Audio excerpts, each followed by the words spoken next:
です。お蕎麦屋さんのだ。はい、じゃあ最後。私のボールペン。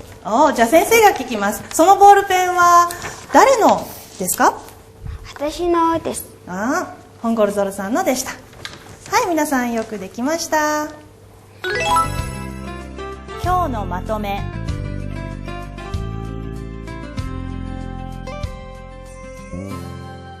今日の勉強はこの、その、あの。この人は私のお母さんです。その携帯電話はお父さんのです。その携帯電話は誰のですか？という勉強をしました。さあ、皆さん今日の勉強はこれで終わりです。また次回楽しく日本語を勉強しましょう。さようなら。さようなら。次は日本文化の紹介映像です。ご覧ください。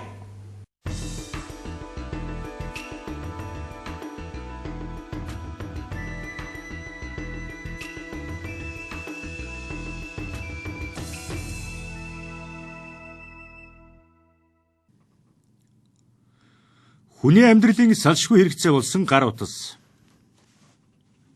Өнөөгийн байдлаар гар утасны хэрэглээ дэлхийд дахинд огцом өссөөр байгаа бөгөөд зөвхөн Япон улсад л гэхэд нийт хүн амын 80 гаруй хувь нь гар утасыг хэрэглэж байна. Тэр дундаа японочууд нь гар утасыг харилцааны хэрэглүүргэхээс илүүтэйгээр мэдээлэл олж авах болон дамжуулах хэрэгсэл хэмээн үзэх хандлага давмгайлах болжээ. Токиод амьдардаг энэхүү гэр бүл хүүхдүүдтэй гар утас хэрэглүүлдэг байна.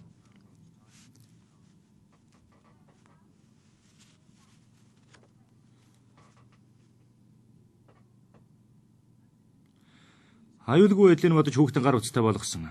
GPS хэмээх байршил тодорхойлох системийн тусламжтайгаар хүүхдийн хаана байгааг нь шууд мэдэж болдог учраас сэтгэл амар байдаг юм.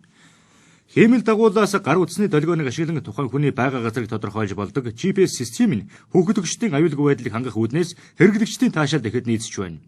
Энэ мэдчлэн гар утас нь хүмүүс хоорондын харилцааны хэрэглүүр хэмээх үндсэн хэрэглэнээс аль хэдийн даван гарч мэдээлэл солилцох болон бус байдлаар бидний өдөр тутмын амьдралтай салшгүй холбоотой болоод байна. Гар утасны мэйл бичих функц нь маш их хэрэглэгддэг. Японы гар утасны мэйлийн нэг онцлог нь гар утаснаас гар утас руу мэйл бичгээс гадна интернет мэйлэгч гэсэн гар утастай ашиглан бичих боломжтой гэдгээрийн даваа талтай юм.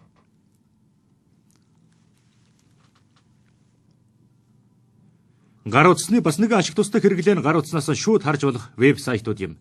Гар утаснаас компьютер зориулсан вебсайтуудыг үзэх боломжтойгоос гадна хэрэглэхэд хялбар байдлаар загварчлагдсан гар утасны зориулалттай вебсайтуудыг ч үзэж болдог. Гар утсаараа төлбөр тооцоо хийх үйлчилгээч гэсэн улам бүр хүрээгийн тэлсээр байна.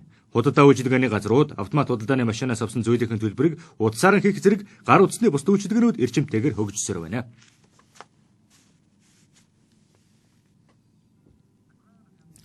Залуучууд үе олноор хуран цугласан байна. Энэхүү киноны их зохиол нь гар утаснаас уншихад зориулан бичигдсэн гар утасны зохиол.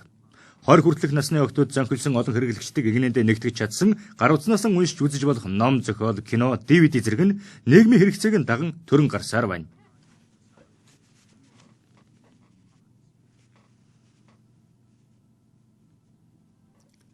Түүнчлэн Японы гар утасны хөгжлийг илэрхийлэх онцлогуудын нэг нь гар утасны манга буюу гар утсаар үзэж болох зурагт өгүүлэлэг юм. Японы манга нь маш олон уншигчтай. Түүнийг гар утсанд зориулан өөрчилснөөр улам олон хэрэглэгчдийг өөртөө татсаар байна. Гар утасны дотоод функц болон гадаад үзэмж нь орчин үеийн технологийн хөгжлөөс алхамж хоцролгүйгээр хөгжин дэвшсээр байна.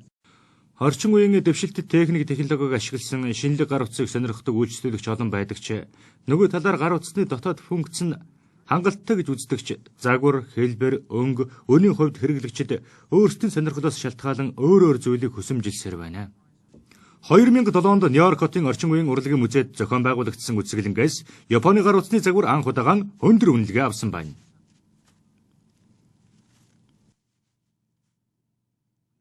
Олон зүйлийг хийж амжуулах боломжтойгоор хэрэглэгчдийн сэтгэлд нийцсэн хүний амьдралын мөч хорон бүртээ салшгүй холбогдож ирсэн гар утас. Маргааш ямар шин содон зүйлийг бидэнд харуулах болов?